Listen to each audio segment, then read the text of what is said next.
Good evening. Jeff Simon and I would like to welcome everyone to the Youngstown Area Jewish Federation's annual campaign kickoff. I have a lot of people to thank, and I want to start by thanking all of you attendees.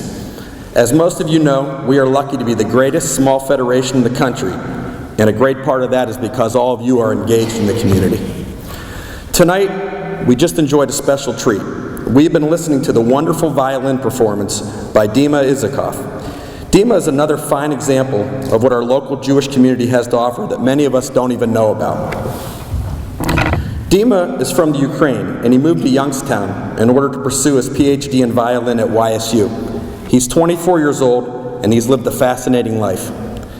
He started playing the violin at age 6, and he won international music competitions. In addition to violin, he plays the piano professionally. Dima left the Ukraine as a result of the war and the unrest there. Upon completing his master's degree, he was being recruited for mandatory army service, and he was to fight the Russians at the Ukraine's border. However, Dima considered many of the Russian people to be his fellow countrymen, and he was very conflicted about fighting in this battle. He relied on some family connections to the Youngstown area, and as a result, the opportunity arose for him to come here and pursue his PhD. We're pleased to have him in Youngstown.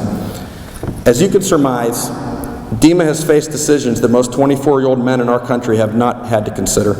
Please introduce yourselves to him and make him feel welcome in our community. He'll be sticking around during the dessert reception in the foyer following this program.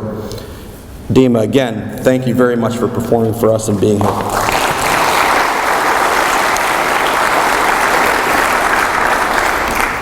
I'd like to make a special welcome to Dr. Will Recant, the Assistant Executive VP for International Development Programs for the Joint Distribution Committee, and to Alla Magas, the Active Jewish Teen Network Director in the Ukraine for the same organization. We look forward to hearing from both of you shortly. Thank you to our co-chairs for this evening's event, Irina and Mark Perlman. Irina, your history here is just one of our fascinating stories in this community, and it's a very special history to my family. You guys have been a very integral part in all the formatting, content, planning, and everything else that went on into making tonight's event what it is. I know our staff people found you guys to be a real pleasure to work with. Thank you guys.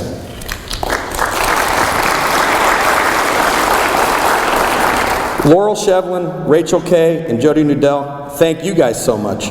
Along with Sarah, you ladies produced an unbelievable art exhibition, and it does a great job of conveying all the things that the Federation does in our community. I hope everyone takes the time to review the exhibits during our dessert reception. You will appreciate not only all that we do here, but also the terrific presentation that these ladies put together. A book can be found on your chairs that further highlights all the programs that we offer. Our fearless leader and current president is in attendance, and I'd like to acknowledge Attorney Alan Kretzer. I know he's here, I saw him earlier.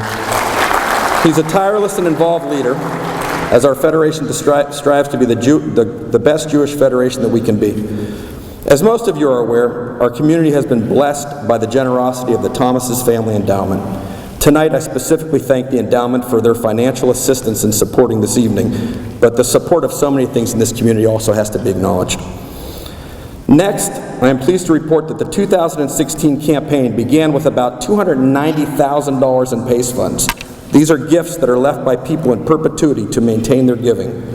Bruce Sherman, past campaign chair, former Federation president, and the current endowment chair, would ask that you consider leaving a lasting legacy, as many of the donors before you have done. Please contact Bruce or Debbie Grinstein for more information. Thanks to our dedicated campaign and Federation staff, as we truly appreciate all the hard work that you guys do. Relative to the campaign, I must specifically mention Debbie Grinstein, our endowment chair, who serves as such an important part of our annual campaign with the work she does. Also, her daughter, Sarah Wilczek. She's been a tremendous addition to our team, and she is largely responsible for tonight and making it what it is as our Federation program director. She does a great job. Lastly, as far as specific staff members, Andy Lipkin. I would not have continued in this capacity for the last 5 years without Andy being where he is. He really does all the heavy lifting along with his staff and makes it look like us volunteers do a lot of work, and he makes it really a pleasure to serve the Federation. I really appreciate you, Andy. My final thank you, my campaign co-chair, Jeff Simon. Jeff is a leader and a mensch. I have known Jeff since we were children, but our volunteering together has really strengthened our bond. Jeff not only leads with his generosity, but he has given so much of his time to this community. Youngstown is blessed to have him, and I am thankful that I can count on him as a dear friend. Jeff, you're a role model and an inspiration. Thank you for being you. Again, thanks for being here tonight. In closing, I remember a line we learned at a training seminar in 2014 that I shared at the beginning of my introductions in that same year because I thought it was funny and I thought it was meaningful. The line is this: I upped my Federation pledge. Up yours. I would now like to call on Irina Perlman to introduce you to the premiere of the Soviet Jewry archival film. Please welcome Irina. Good evening, everybody. I'm Irina Perlman. It is my privilege and honor to welcome and address you as co-chair for the 2016 Inaugural Event. The Youngstown Area Jewish Federation and its agencies are the heart and soul of our community, and it has done and continues to do amazing things. The Inaugural Event Committee put together this program and the art exhibition that is displayed in the foyer of the DO Center. Please spend a few minutes looking at this exhibition. It highlights every program offered by our community.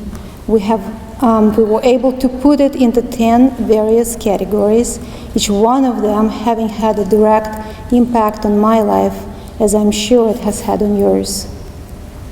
Some of them are lifelong education. Thanks to your continued support, we have a Kiva Academy, where kids like my daughter receive Jewish education, and through programs like Florence Melton class, adults, including myself, were able to learn about ethics and history of Jewish living throughout the ages. Israel. Our community has always gone to great lengths to show our dedication and support to Israel, either through charitable contributions or mission trips that I was privileged to be a part of. It was a life-changing experience for me. Jewish culture.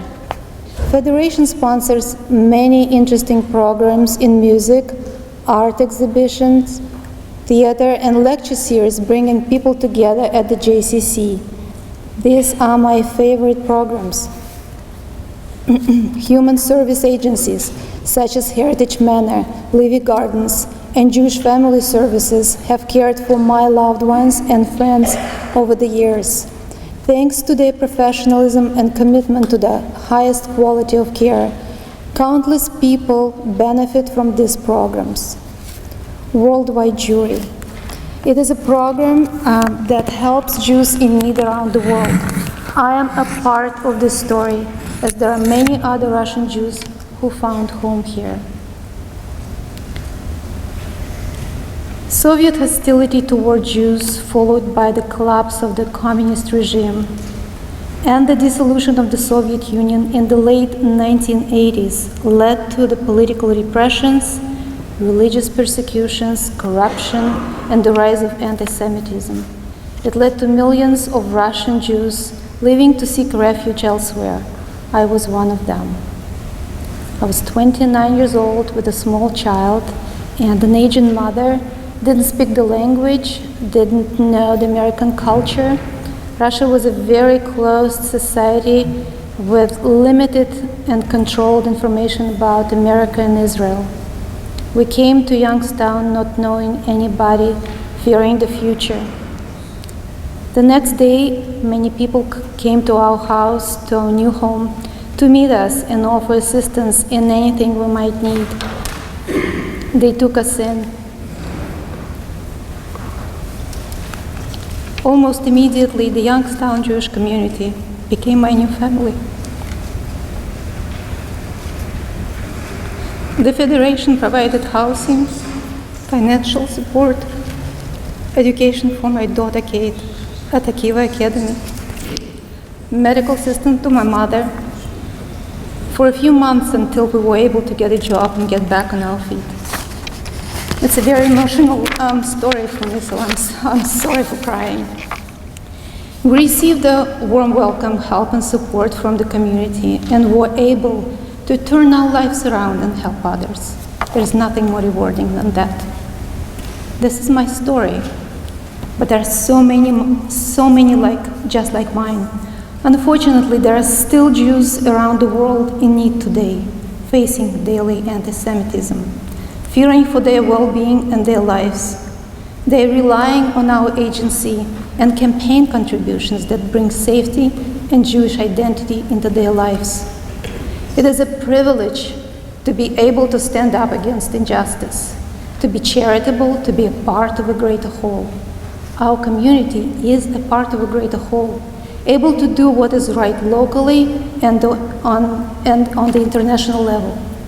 To show you what we can accomplish as a community, I want to introduce a new film entitled The Soviet Jewry Archival Project, produced by Mahoning Valley Productions and coordinated by a small local committee. The film introduces the stories of local families that came from the former Soviet Union and professionals and volunteers with their unique perspective and reasons for getting involved. I want to thank you all for coming and encourage you to experience the art exhibition during dessert reception. Special thanks to our Federation Program Coordinator, Sarah Wilczek, for her hard work, dedication to this program, and her big heart. She brings positive energy and great ideas to everything she does. We love you, Sarah. And now I introduce you to the premiere of the Soviet Jewry Archival Project. What an amazing and moving film we just witnessed tonight. Thanks to the committee, thanks to all who participated in organizing this film. A special thanks to my wife, Irina, and her friends for sharing their compelling stories and memories. I, as well as many of you here tonight, still remember those early days, the late 1980s, the early 1990s, when these families did come to Youngstown. We took them into our own homes, made them all feel very comfortable, made them become part of our Youngstown Jewish family.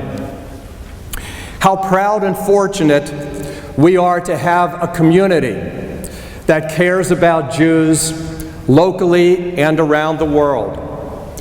The passion you all share, the interest, dedication, and commitment to our Jewish Federation and all it has to offer is deeply appreciated. We continue this evening of emotion and education. It gives me great pleasure to introduce our keynote speakers, Alla Magus and Dr. William Rakant.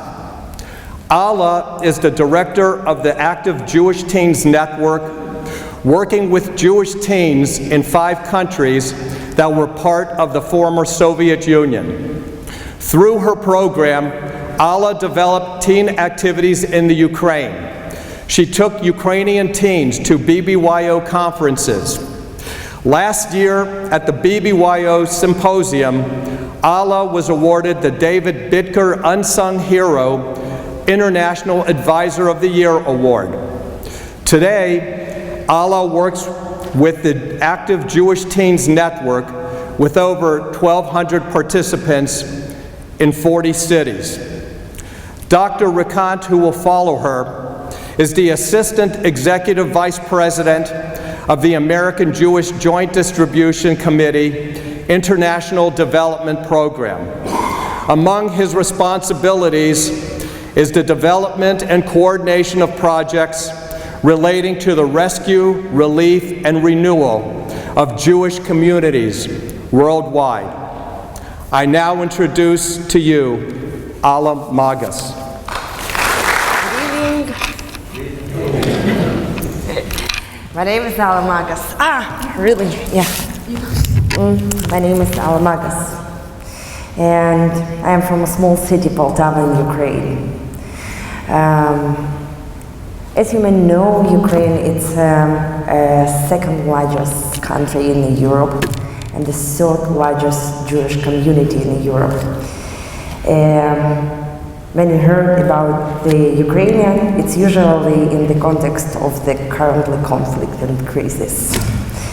And through the situation, if the ground is still awful, and your community helps with the humanitarian aid to Jewish in Ukraine through the GDC. I'm here to tell you my story, which is the story of many other young Jewish from the Soviet Union. When I was 13 years old, I received a phone call that changed the course of my life. Some Jewish organization called to my house, invited me to Shabbat celebration. What? I didn't know in my age what does it mean. I have just one Jewish friend. He moved to Israel, and it was just only one connection with the Jewish people. So I went to my mother and asked her, Mom, why somebody called to our house and invited me to Shabbat celebration? And she broke the news that our family is Jewish. So on that day, I decided to went to a Jewish community and to know something new and more about my people. When I went to my first celebration Shabbat, I saw many intellectual, nice and friendly people. I eat really great food. I heard the first time Jewish song. I didn't know nothing about my culture, their culture, what I say there. But I felt that it felt like a home. So I started participating in the Jewish community every Friday. I was in every Jewish holiday. I was so active member in my small city, Baltara. And I understand that I want to make something more for my Jewish community. And I decided that I want to become to Madricha. It's a young leadership program that you need to know, and you need to know how to lead the group. You need to know how to invite these people to all process. So I decided that I want to be a Madricha. It's interesting. It's me with my mom and my brother. Oh, okay. This is my first year's club. So I decided to become a Madricha. It was so interesting because you need a lot of skills. You need to be a leader. You need to lead the group, and you need to make something new for a Jewish community. And the first my project was in the Jewish community, Israel Dance. The project was so important for me because I never danced before. But my choice was to lead this group and to invite the people to this project. I taught myself the movies by watching video from Israel, and in this short time, 25 children from 8 till 10 years old in my native town, they danced with me horror. Again, this is our old thing that didn't exist to Soviet Union for my parents and their peer. It was my community experience that made me realize I was 34 more.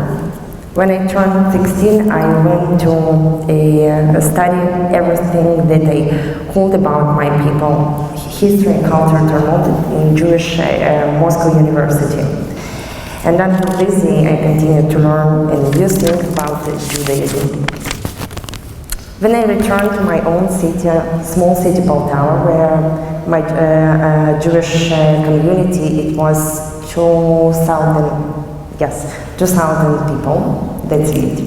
It's a small community. I started working in the progressive community as a leader of youth club, and I prepared some project about Jewish studies. It was amazing. I worked in the progressive community during the 10 years. And one day, I received the next big stop in my life. I moved from Poltava, small city, to bigger, huge city with a huge community, 40,000 Jewish people. I moved from Poltava to Kharkov. I was offered to lead a Jewish youth club and the local GCC, and to develop the engagement and volunteering opportunities for the young adults between 18 till 20 years old. Today I'm learning and leading, I'm sorry, excuse me. Today, yes, I'm leading of FSU a wide initiative called Active Jewish Teens, which is something like BBYO in USA. And a girl who didn't know that she was Jewish when she was a teenager is now leading a teenagers movement in a few post-Soviet countries. How is that? So why is it important for me? Because I remember the time when I was 17 years old, and the community gives me the chance to lead my own group and to be a leader and to be a madricha and to be an active member and participate all the projects and celebration in the Poltava small city. So when I understand that I have this chance to show the teenagers in the former Soviet Union my way to being Jewish, maybe somebody wants and can take my model and to make the community and the Jewish life stronger in the former Soviet Union. And when I'm looking back at the period of my life, I can clearly see that it's more of a miracle coming through the real life story. Who would like have through the Jewish life would flourish in the former Soviet Union, who would have imagining that people like myself, without any Jewish connection, their childrenhood will reconnect and start developing their own communities. Who would have believed that only 25 years old after the collapse of the former Soviet Union, there will be GCC and youth clubs and teenagers movement. And it's only thanks to the support of American Jewish Federation and Jewish community GDC that this story happened in my life. And it's continuing to happen in the life of the hundreds and the thousands of the Jewish teenagers in former Soviet Union. In my work with the young people, I often meet those who are not even aware they're Jewish, or have some vague idea about their nationality, but without any meaning to it, let alone celebrating Jewish holidays or adopting Jewish values. Our current president of HAT, Sonia, she was on the slide. If you saw her, only learned that she was Jewish one day before she joined the movement. I met her mother and say her, Natalia, I have no time to talk to you now because I am going to Shabbat celebration. She asked me, are you Jewish? I said, yes, but you don't like as a Jewish. I said, so what I can do? I was born in Poltava, in Ukraine, and she said, okay, I have a daughter, she's 15 years old, can you invite her to the Jewish community? And I said, yes. It was a Sonichka. She was so perfectly nice person, but she never knew about her Jewish roots. She read some books. Sonika, she read some books of on the Jewish history on their intern, but they didn't feel any connection to Jewish people. In the summer 2015, it's last year, we make with HAT the first ecological festival in nature, and Sonia was introduced to the HAT movement. 1 week after she was already participating in the Eco Festival, and by HAT, Sonia recollected that when she heard Jewish song and the festival for the first time and joined in the singer and suddenly felt that she is part of something bigger. The festival became the beginning of Sofia journeys back to her roots and to her people. Uptown returned to Kharkov, Sofia began visiting GCC and became more and more connected. She started attending Shabbat ceremonies, activities in the Jewish Youth Associated, and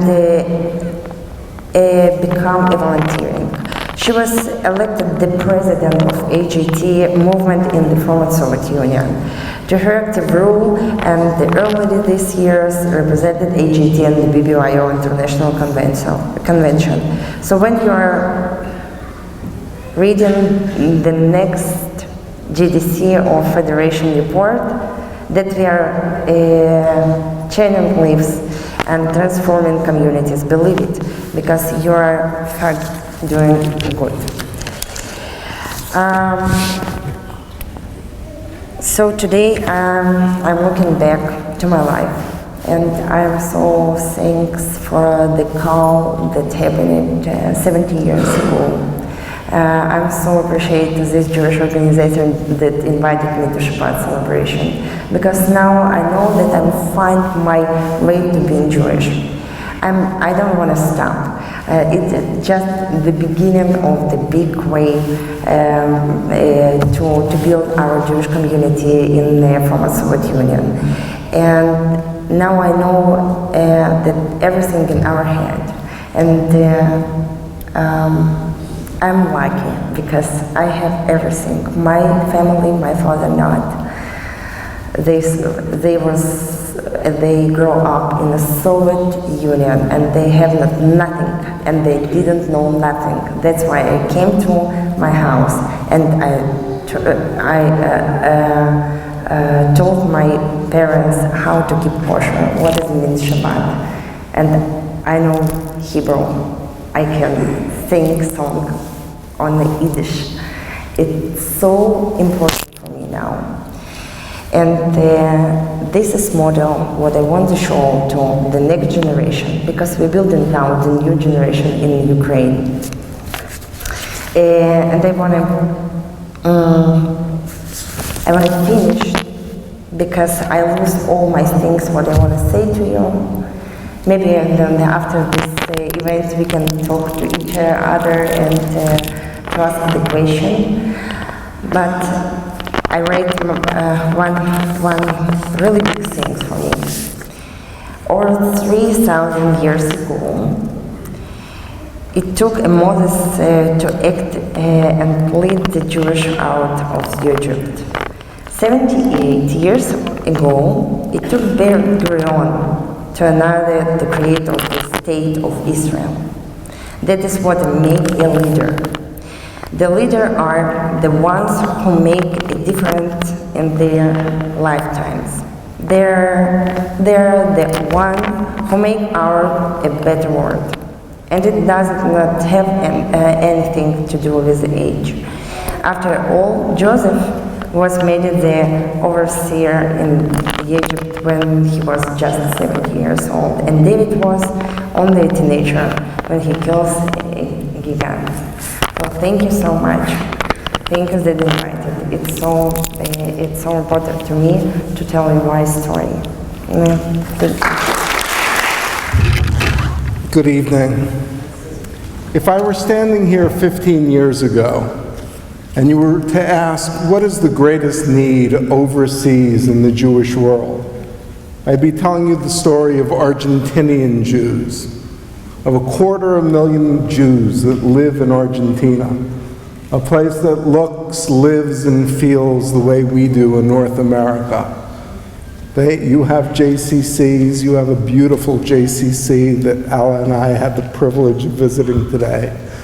They have it in Buenos Aires, they have Hebraica, and they have Maccabi.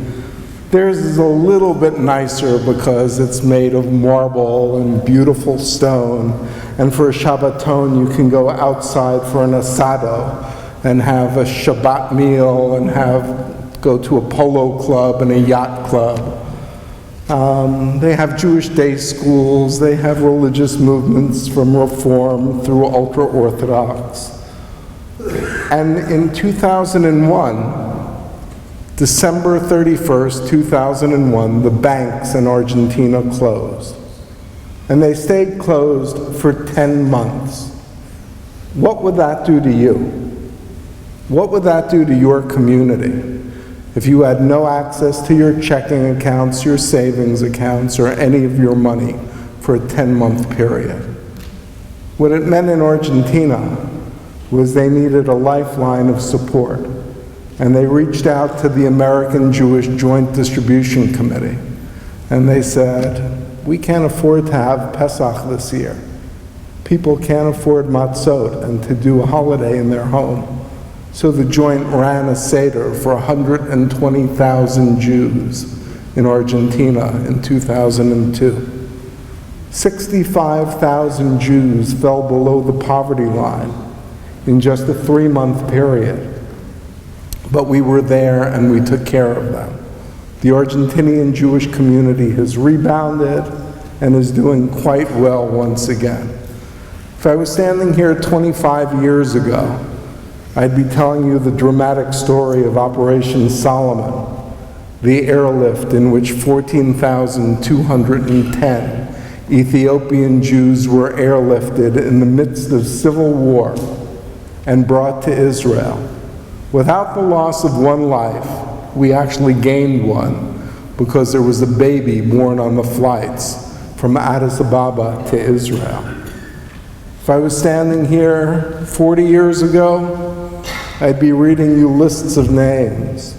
Yuli Edelstein, Anatoly Sharansky, the Jews of silence, the Jews of the former Soviet Union, refuseniks, people who were put in prison just because they wanted to practice their religion and they wanted to emigrate to Israel. If I were standing here 60 years ago, I'd be telling you, oh, Israel needs our help. The Mabarot, the tent cities that were set up in Israel for the Jews from the Arab countries, from Yemen, Tunisia, Morocco, Iraq, Syria. More than 500,000 Jews in need of assistance who lived in tents for up to 3 years until they were absorbed into Israeli society. If I was here at the end of the Holocaust, I'd be telling you the American Jewish Joint Distribution Committee is running the displaced persons camps, where hundreds of thousands of Jews came through after surviving the war, after surviving the devastation of the concentration camps. And it was in those displaced persons camps where the remnant survivors received their first pair of shoes, their first hot meal, and where the Joint Distribution Committee published the first Talmud that was distributed after the Holocaust. And if I was standing here 102 years ago, I'd be reading you a telegram, or at that time a cablegram, from the United States ambassador to Turkey, who was going and checking on the condition of Jewish communities living under the vast Ottoman Empire. And in 1914, he made his way to Palestine to check on the Yishuv, to check on the Chalutzim, the Jewish pioneers who were settling pre-state Israel. And when he got back to his office in Istanbul, Turkey, he sent a cablegram to the largest and wealthiest Jewish community in the world, to North America, to New York, and it basically said, Jews in need, help. Can you raise $50,000 and form a joint distribution committee in the name of all of your religious movements and in the name of all of the different organizations in North America that will bring that $50,000 to Palestine and distribute it to hungry Jews in need who are suffering from starvation, famine, drought. That's when the organization that I work for was founded. We may have the strangest name of any organization, the American Jewish Joint Distribution Committee. Has nothing to do with pot, nothing to do with marijuana, nothing to do with hip replacement, knee replacement, and nothing to do with prison. It has to do with rescue, relief, and renewal of Jewish communities outside of North America. Rescue as large as Operation Solomon, in which a Guinness Book of World Records was set for the most people put on one plane because we only had a 30-hour window to move 14,000 plus Jews, and there were more than 1,000 Ethiopian Jews that came on one of the flights from Addis Ababa to Israel. Rescue going into Donetsk and Lugansk, the country that Allah comes from, Ukraine, where 4 years ago there was peace. And Donetsk was a modern city that had a new airport that just opened in 2009 that made LaGuardia Airport in New York look like a third world airport compared to what they've developed in Ukraine. You can't go to that airport today because it's in the midst of a war zone. And I didn't think that I would be talking about Jewish displaced persons in 2016 when we're taking care of more than 7,000 Jews who are displaced by the war that is taking place in eastern Ukraine and had to do a rescue effort. And last winter, go into the war zone and help 136 Jews get out of their homes in Lugansk and bring them to safer cities and safer places in Ukraine. Rescue, not as big a part of our portfolio as it was, because if you think of the world today, there's no longer an iron curtain that separates us. And if you think of Jews that need to be rescued because they're not free to practice their religion, they're not free to leave their country if they so choose, there aren't too many today. But just a week ago, I received an email from a Jewish family in Izmir, Turkey, who said, "We're afraid because of the coup that had taken place, or the attempted coup that took place just a month ago in Turkey. There are 24,000 Jews that live in Turkey, and they fear that it may no longer be safe for them to stay there." Rescue may be needed in a place like Venezuela, where just 6 years ago there were over 24,000 Jews that were doing really well, had developed strong community. Today the number is under 7,000 Jews. They're voting with their feet. They're leaving because they don't feel safe in Venezuela today. What the world will bring, we don't know. But we have to be prepared to assist any Jew anywhere in their time of need. The biggest part of our work is relief. And what is relief? Relief is feeding 140,000 elderly Jews throughout the 11 time zones of the former Soviet Union this Shabbat. This week, the Joint, as it's commonly known in more than 70 countries around the world, is providing food, medicine, and basic assistance to elderly Jews in need. Out of the 140,000, half of them are Holocaust survivors, and the other half are just elderly Jews living in desperate conditions. Al and I had the privilege of going through your campus today, seeing Jewish family services, seeing the preschool, seeing the nursing home, seeing what you've developed in Youngstown, and seeing what the true meaning of the values that our rabbis teach us. Kol Yehudi Arev Zeh Lazeh. We are all responsible for one another. I saw what that means here in Youngstown. I saw incredible facilities where you take care of the elderly with dignity, where your children learn Jewish values, values of derech eretz, values of proper behavior, values of ethics. We are the organization that bring those same values to 70 countries around the world. And unfortunately, they don't all have nice JCCs like the one that you have, or the one that exists in Buenos Aires.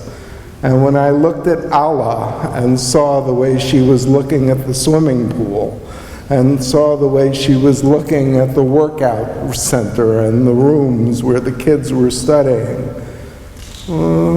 I got to see in her eyes the difference between those JCCs, between your JCC, and what's called a Jewish community center in places like Ukraine or Moldova or Georgia or Latvia, Lithuania, Estonia.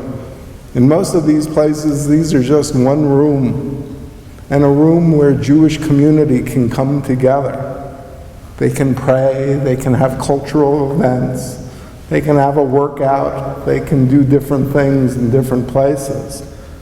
But the care doesn't exist the way it does here in Youngstown. When you go and you pray, when you have a home visit to an elderly Jew in the former Soviet Union, it's not like walking into your senior citizen center.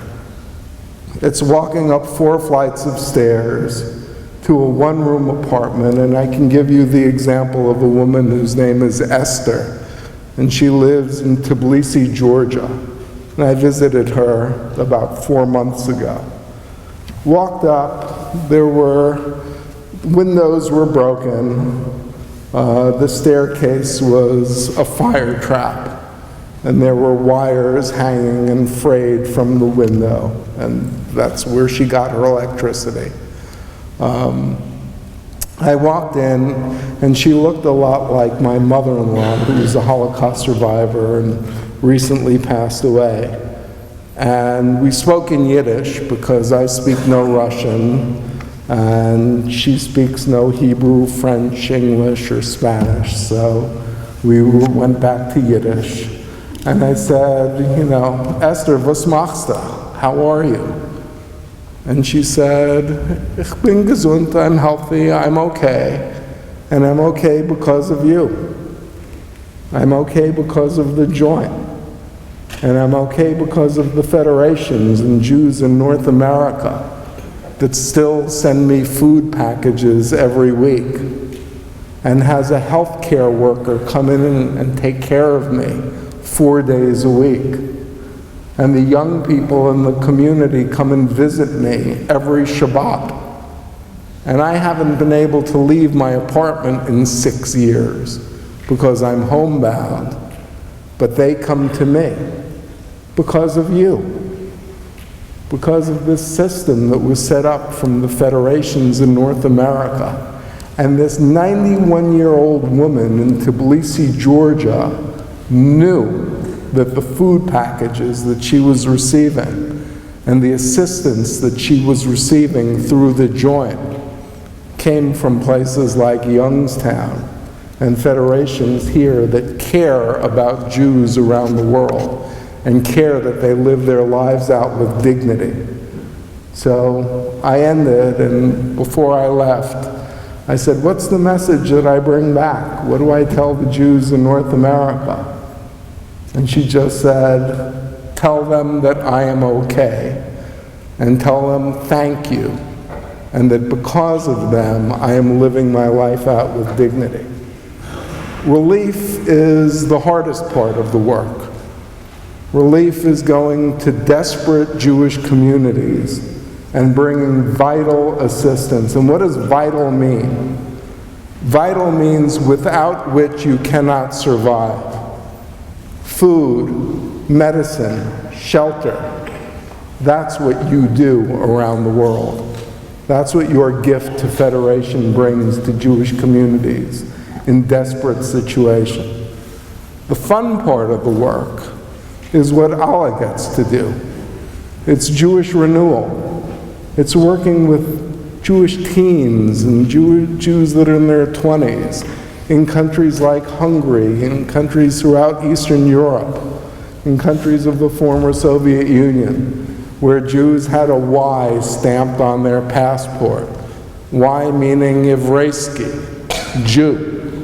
And like Irina said, you couldn't get a job once they saw the Y in your passport.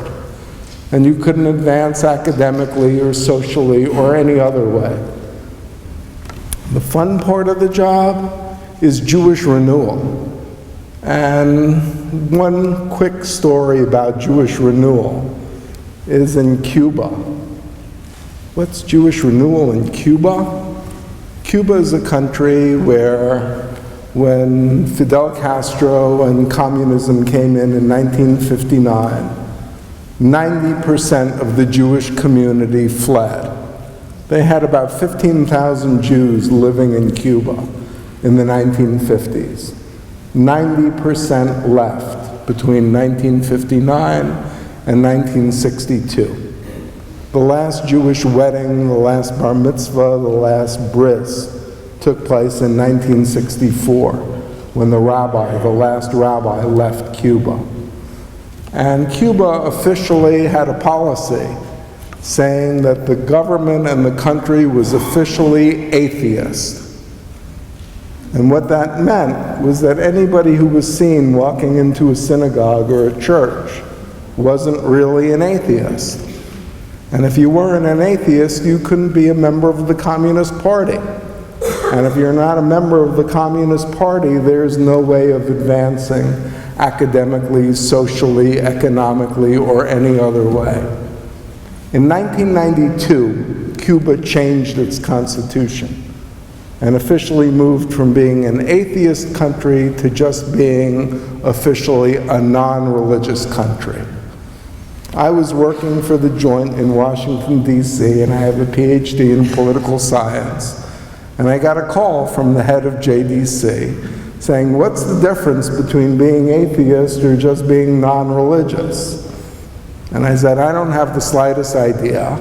So I called the State Department and I asked them.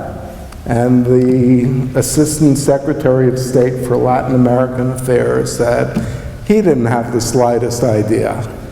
When Dr. Jose Miller, the president of the Jewish community of Cuba, called the Joint, and he said, I'll tell you what the difference is. The difference is now that we're just a non-religious country, you can walk into the synagogue again and you can still be a member of the Communist Party. We need to reach out to all the Jewish members of the community that we knew from 1959 and invite them to come back to the synagogue. So I went to the State Department, and the Joint received the first license from the Treasury Department to travel to Cuba and work with our Jewish co-religionists. And I went with 3 others, a doctor from Palo Alto, California, a rabbi from Guadalajara, Mexico, and a community development worker from Buenos Aires, Argentina.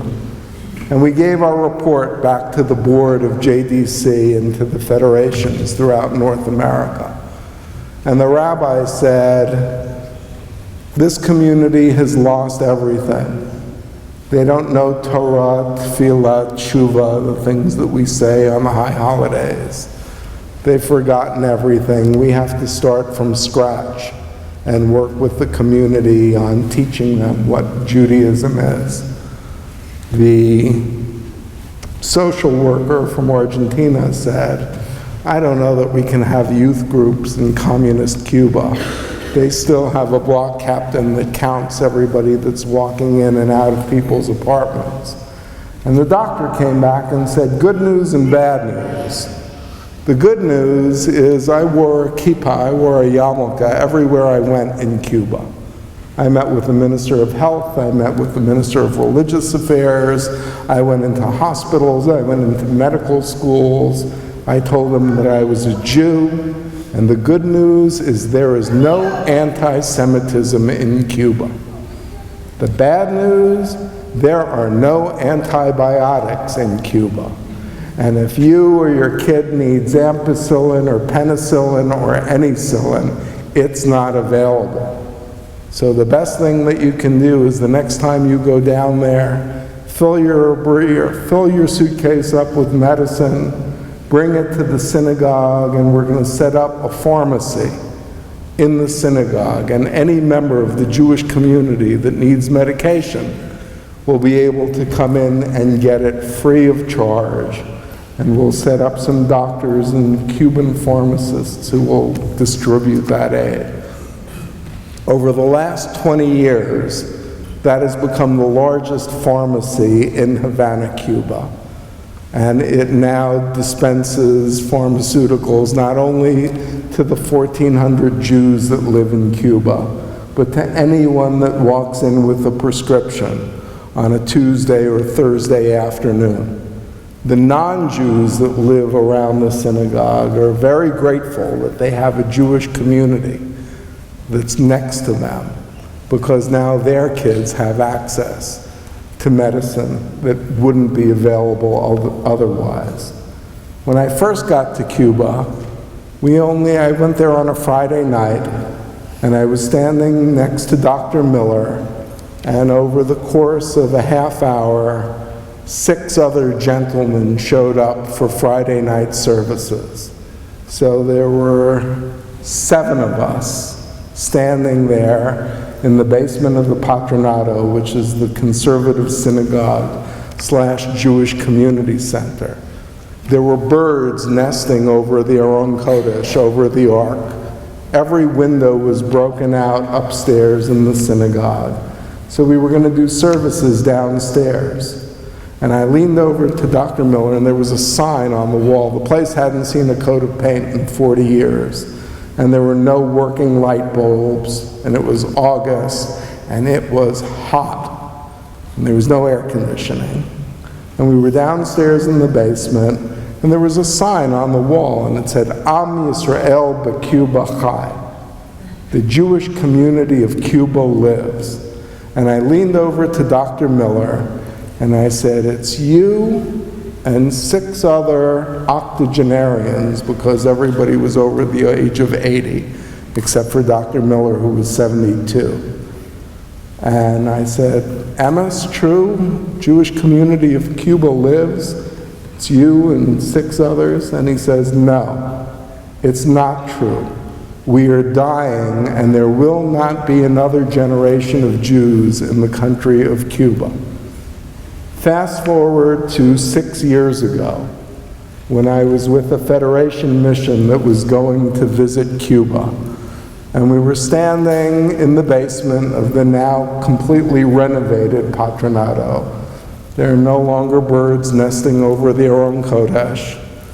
Every window has been fixed. There are Torah scrolls there. Rabbi Steinhandler, the same rabbi who went in 1992, had trained the community, and they read the Torah themselves, and they lead services by themselves, although there's still not a rabbi in Cuba.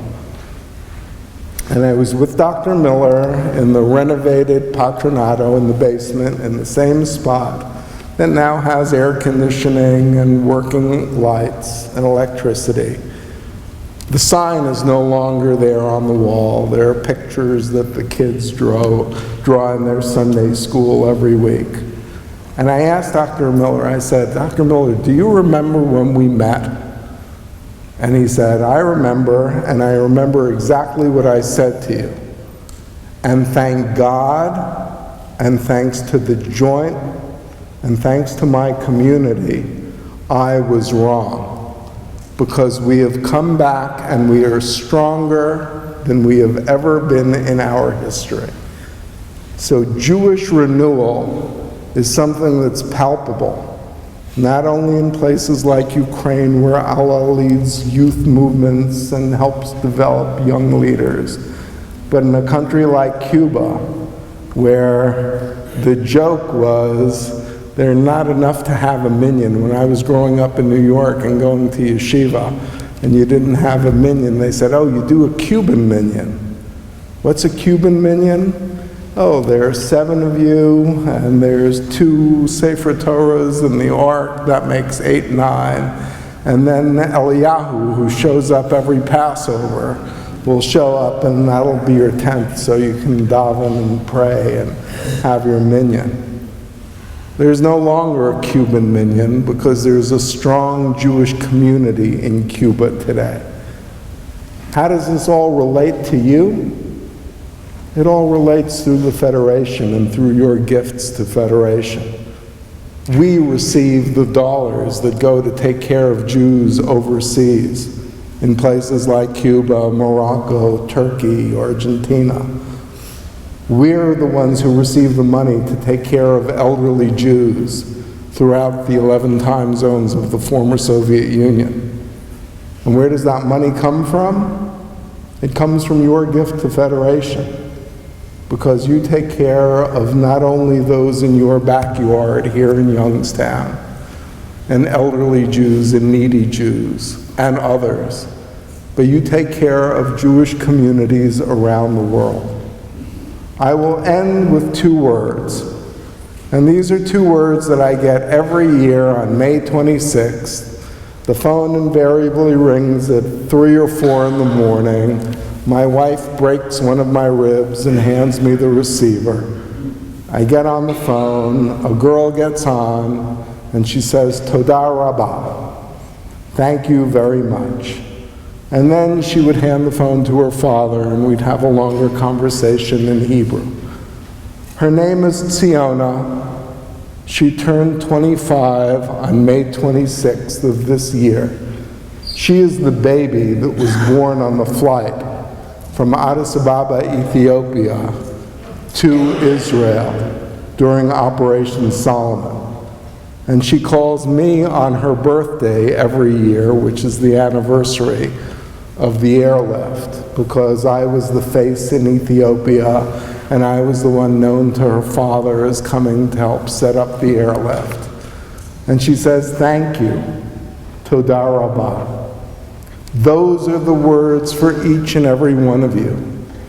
Those are the words to this federation for what you do at home and around the world. So Toda Rabbah, thank you very much, and thank you for all you do.